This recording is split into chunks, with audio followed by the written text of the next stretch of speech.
Who's a historical figure that people never talk about, good or bad? Allow me to introduce myself. I'm Heather Hawthorne, and I'm your local Georgia historian on TikTok. And we're going to look at the case of America Dickson because she actually impacted the legal lives of most African Americans today, and nobody talks about her. First, we got to address the gnarly stuff. This is how Amanda was conceived. Her father, David Dickson, was the largest landowner, slave owner, and wealthiest man in Richmond County, Augusta. So he got away with a lot.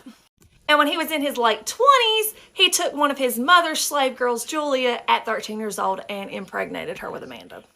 However, because David had the power he wielded and many store owners were scared to confront him, David married Julia and paraded her and his mixed daughter around before the Civil War even started.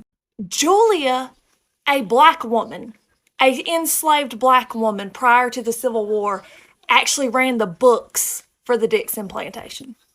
White men would have to pay her their cash on behalf of David.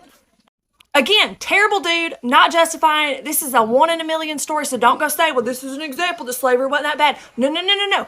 I am just explaining to you how America was able to be such a powerhouse. As in America, as in he named her after America. So please let that sink in.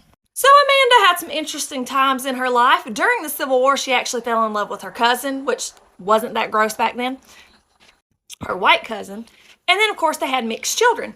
David actually made sure that her 2 mixed sons were taken to Louisiana and declared legally white so that they would have full privilege of the law and his wealth. Now let's get to the court case. When David finally died a little after the Civil War, of course, Julia couldn't claim anything, even though she was his wife. Amanda claimed it. However, when she did, 76 white Dickson family members showed up and went against those claims. Now let's get to the court case because this is super interesting. After the Civil War, the 13th Amendment abolished slavery, but the 14th Amendment gave African Americans full citizenship under the law. This is the first case where the 14th Amendment was used in a state court.